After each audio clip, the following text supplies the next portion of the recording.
Hello and welcome to Shade Tree Philosophy. I'm Dave, and we're going to continue today with our study in the book of Mark, the Gospel of Mark, King James Version, chapter 9.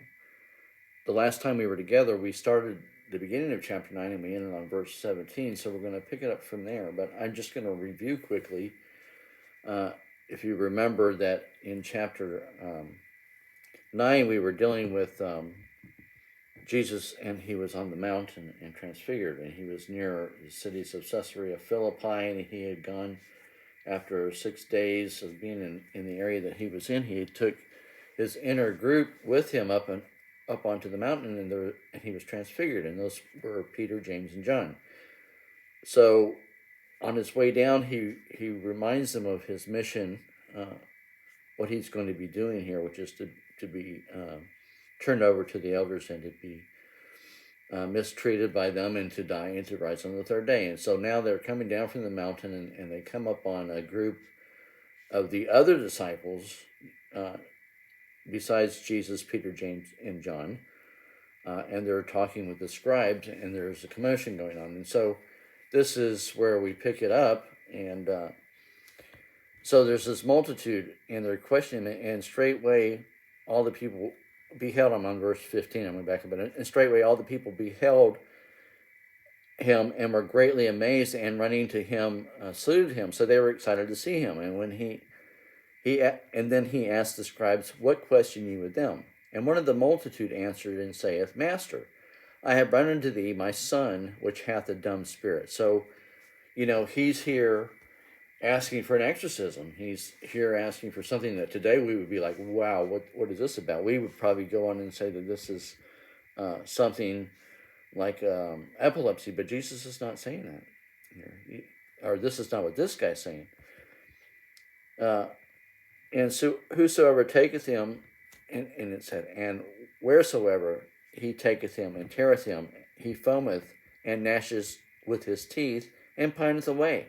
And I spake to thy disciples that they should cast him out, and they could not. And he answereth him and saith, O faithless generation, how long shall I be with you? How long shall I suffer you? Bring him unto me. So Jesus is walking up. There's the scribes, his disciples, and these people. One of them is the father of this person who's suffering with this, which sounds like epilepsy. He's saying it's a spirit, a dumb spirit.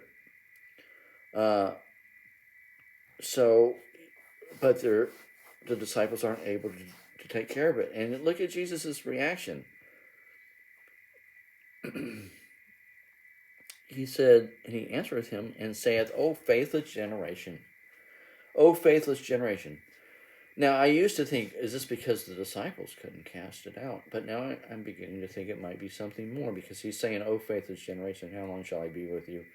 How long shall I suffer you? Because I think the problem here is because, faithlessness is a matter of, trust. Or maybe it's believing in other things and just not believing that, God is able to do these things and to save them. The disciples weren't able to do it, so this father is in a pickle. He's telling Jesus what's going on, and Jesus says it's because of that generation's faithfulness.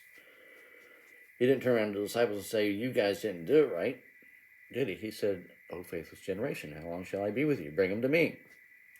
And they brought him unto him, and when he saw him, straightway the spirit tear him, and he fell to the ground and wallowed foaming. So as soon as he saw Jesus, in typical reaction, like a lot of these demon-possessed people, it takes them over and just puts them through their paces. So he's on the ground foaming, and he asked his father, how long ago this came unto him, and he said, of a child. So it's been a long time. And oftentimes it has cast him into the fire and into the waters to destroy him. But if thou canst do anything, have compassion on us and help us. And Jesus said unto him, If thou canst believe, all things are possible to him that believeth. And straightway his father of the child cried out and said with tears, Lord, I believe, help thou mine unbelief. And when Jesus saw that the people came running, he rebuked the foul spirit, saying unto him, Thou dumb and deaf spirit, I charge thee, come out of him, and enter no more into him. So Jesus is again saying here, it's a foul spirit. We would call it epilepsy. Epilepsy, Jesus is saying it's something else. It's something more deeper than even a physical thing. He's saying it's the foul spirit. And so, this man seeking, and exorcism may not have been as strange to them as it is to us, but, back then it was probably a common practice and they had seen a lot. But, so these fathers probably thinking, well, these guys are no different than anybody else that has promised, to save my son, but here I am again begging and trying to seek relief. And Jesus says unto him, he says, look, all things are possible to him that believeth. And this is, I think what Jesus is saying, this is the issue. You don't believe that this is able to be done for you or for your child. And surely not that I'm able to do it. And he's saying, look, if you can do anything, help me in my unbelief, Lord. And he says it in tears. And I've pointed to this scripture in other conversations with these videos, because this is probably where I've been more than most other times in my walk of faith, when I seek God's grace and help with either a loved one, a sick one, a decision I have to make, so many different ways. And many times I don't believe that my faith is equitable with God's capable hand at working what I would ask him for. And so, I have to just be like this guy and get on my knees and plead, God, please help me in my unbelief, because I'm just not feeling it. I don't feel like I'm giving you your just due. And God's able to work even in all situations, but he's saying, if you believe, you can have this done. And so he pleads with the Lord, and Jesus saw that the people were running together, and so they're coming up quickly. And so he rebuked the foul spirit, saying unto him, Thou deaf and dumb spirit, I charge thee, come out of him and enter no more into him. Right there. And so these people are running up, and so this, and the spirit cried out and rent him sore. So the guy's all over the place. It's it's thrashing him back and forth. It says it cried out. So it's loud. These people running up. It says it rent him sore. So it tore him. I mean, to me, that means he was all over the place. Probably moved in unnatural ways, thrown all over the place, foaming at the mouth. And came out of him, and he was as one dead. So he screams, goes through that. These people running up, and man, I could imagine they were thrown back on their heels, and then the guy's just laying there, and they're all like in shock. And then when a moment passes, and they look down on him, and it says, insomuch as many said, he is dead. They're like, wow, this guy's dead. But Jesus took him by the hand and lifted him up, and he rose. So again, Jesus reaches out his hand and through a human touch brings someone back from what even looked like death to many around him. But he knew the man wasn't dead, and he rose him up, and he was of sound mind. And when he came into the house, the disciples asked him privately, why could we not cast him out?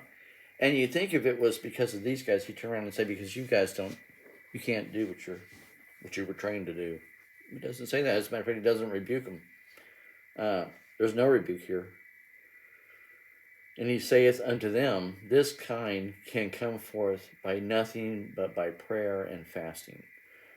And you think, gosh, okay, this is something that Jesus is saying this is different. Little, they were able to cast out demons, I suppose, and they were able to heal people. It says that they were able to do that, and they said this time they couldn't do it. Jesus could, but he was saying that, for them it would be by prayer and fasting. And maybe with us, it may have been because of belief issues. It may have been because it was just such a terrible possession. It took something significantly more, but I don't know. He said it was by prayer and fasting that these things came out. So he didn't say it was by their lack of training or because they didn't get it right. Jesus had talked about prayer before. He didn't talk about fasting that much, but in this case, he brings it up. So if we fast for the grace of God to be made manifest in our lives, maybe that's what it is about. I think fasting also reminds us of our helplessness. Try fasting for a few days and realize just how dependent you are on what God provides you, because you're going to get hungry in about 6 hours. You're going to feel a little dizzy in about, 10 hours. You're going to get a headache a little bit past that. So, yeah, and that's just from going without food for a little while. But I think it does. It like in this man's, when he came before Jesus, he said, "Help me in my unbelief." He pleaded with him. That's kind of where we need to be. We need to be at realizing just how helpless we are, I think, and depending on God in such a manner that in our weakness, God's power is made perfect. All right. So we're at verse 30 in chapter 9 of the King James Version of Mark, the Gospel of Mark. So they departed thence, and passed through Galilee, and he would not that any man should know it. So they're trying to privately get to Galilee. For he taught his disciples, and he saith unto them, the Son of Man is delivered into the hands of men, that they should kill him, and after that he is killed, he shall rise the third day. So I guess he's trying to really take that time and teach his disciples about this, because he's passing through Galilee, and he would not that any man should know it. So they're passing through, and he's teaching them, and they understood not this saying. And you think they would be getting it by now, but I think they were just afraid. And it says, and they were afraid to ask. And he came to Capernaum, where he was from. And being in the house, he asked them, what was it that ye disputed among yourselves by the way? So this was about, they were traveling to Capernaum, his old stomping ground, where he met many of his disciples, and where he felt that many times he wasn't able to do many miracles because people didn't believe. It's kind of, I think this is where he said a prophet is not honored in his own home. So he asked them what they were arguing about on the way, because apparently they were talking about something, or they were traveling on their way to Capernaum. And so when they get there and they enter the house, he turns and he asks them what they were arguing among themselves, and they didn't want to tell him, because it says in verse 34, but they held their peace, for by the way they had disputed among themselves who should be the greatest. So, okay, they didn't want to admit it. They're like, oh, well, we were probably talking about things you wouldn't approve, Jesus.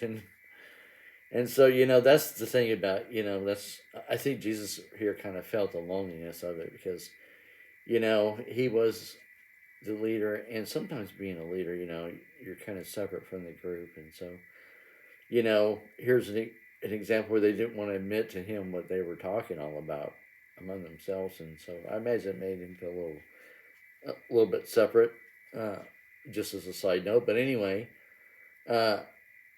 he asked them, and so, it was about them being the greatest. And this is where Jesus sat them down, and he called the 12. That's what he says.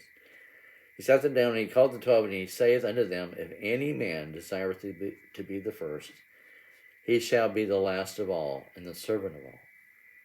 And that's the upside down nature. of what Jesus' kingdom is about. He who will be the greatest will be the servant, and that is such a hard thing to be. Love your neighbor as yourself is one of the hardest things in the world to do, because we're selfish creatures. We like to think of ourselves as being super intelligent and being, a privileged time and efforts, and why should we take out these times to give to others? And it's hard to do. It's not our nature. We like to just do our own thing. And in this world that we live in this country, where I can make videos and reach you through the internet, and also receive my information the other way around, there's not a lot of need to have to get out. We can live unto ourselves. We can order everything through the internet, and we can have it delivered. And there's just not a lot of need for others in our lives. And it's tougher now, I think, than ever, even though there's more of us than ever. It's really, by nature, not ours to be a servant. But yet here it is. And this is where Jesus is saying, look, this is the truth. Put down the vanity, put down the need for power or whatever it is, because you're not going to do it well anyway. And start listening to what I'm saying, and realize that, it's not about who's one up on the other. It's about who's willing to wash the feet of the other, really. And that's a high order.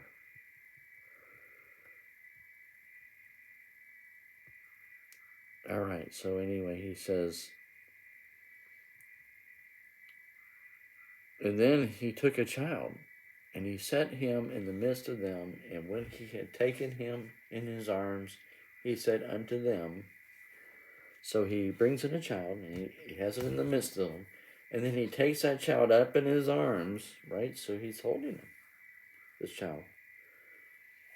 He said unto them, whoever shall receive one of such children in my name receiveth me. And whoever shall receiveth me receiveth not me, but he that hath sent me.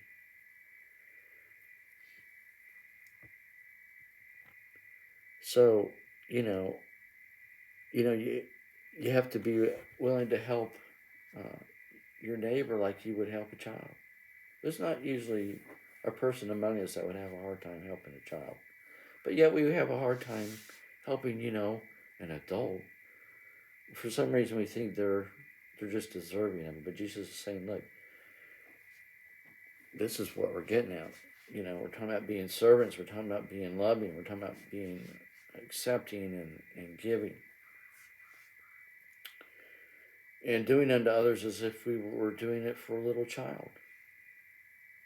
And man, that means not being full of preconceived ideas, because we already consider those children innocent. We don't about adults. We think of adults as having all their hang-ups and probably deserving their lot in life. I said it's tough to be a Christian. It's hard to be the servant of all. It's hard to be humble. It's hard to love kindness. Micah 6:8. Live justly. God has shown you, O man, what is good, and what does he expect of you? To live justly, to love kindness / mercy, and to walk humbly before your God. Micah 6:8 is a great message, and Jesus is teaching the same thing here. Sure enough.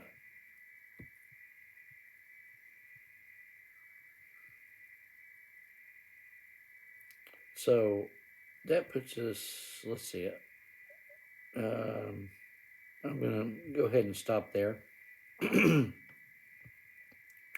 That's on verse 37 of chapter 9 in the Gospel of Mark, King James Version.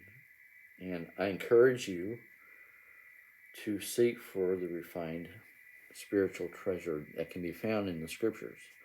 But it takes study and it takes reflection.